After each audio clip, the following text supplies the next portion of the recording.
The doors didn't open for 3 months. It just hovered there. Nobody could get in. And they eventually decided, after much deliberation, that the best thing to do would be to physically cut their way in. So I very purposefully wanted all of District 9 to feel as real as possible, even though, 50% of the film is presented in a cinematic way. The environment is 110% real. It's pure Johannesburg. Stopping of the Johannesburg city. But how are you going to present the visual effects that are computer generated to feel as though the camera recorded them on the day? You build your computer generated aliens and you put them into your real live action background play. You treat the effects no differently to anything else. I think that when you start treating them as though they're visual effects and you put them on a golden kind of pedestal, then they become important, and the way that you think about them, because they cost a lot of money, starts to make them feel synthetic. You have to kind of just disregard them.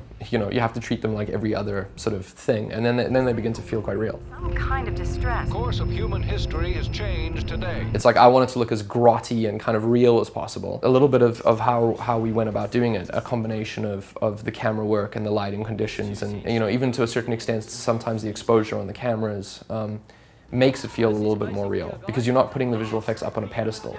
They just happen to be there, and you just happen to be filming them. Kill 3 humans. Watch out for me. With the workshops part, we basically just built all the props, all the costumes, prosthetics, weapons, robots, all that kind of stuff, and went out and set, of course, and was dressed up and dirtied up and made to look even more disgusting than when it left our workshop. The aliens actually went through a huge design process, and Neill came down to one design, and he actually went away and did some test footage with that, came back, designed a completely new alien that looked nothing like the first one. The final version is, it's just a tank. Just wanted to make something more imposing, more threatening, more dangerous. District 9 residents are violent and unpredictable. So the District 9 weapons are actually a hodgepodge of different things. Some of them are supposed to be weapons, but actually many of them were designed to look like tools.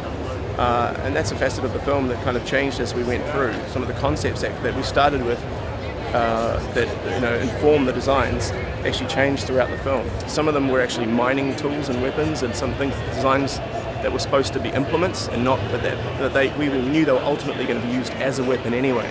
It's like the same way someone would use a chainsaw. And then others were literally like military style weapons. Although I wanted those to obviously the technology is so evolved that there's no reason camouflaging them or making them look, discreet. So they have the bright colours, white, graphic, orange beams going through them. And part of that was wanting to harken back actually to 80s illustrative science fiction. In a way, I'm not trying to reinvent the wheel when I was doing those designs. I mean, it's like the ship, for instance, it's a saucer.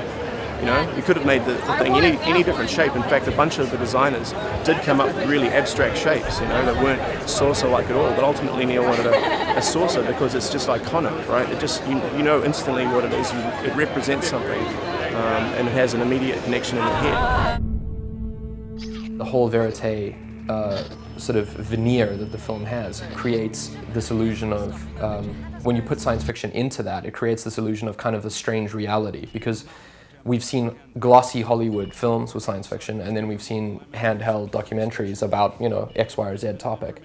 And if you merge those, you get kind of, in my opinion, you get kind of a cool, very real feeling science fiction piece. A lot of moisture in here. Good, just go slowly. Oh my God.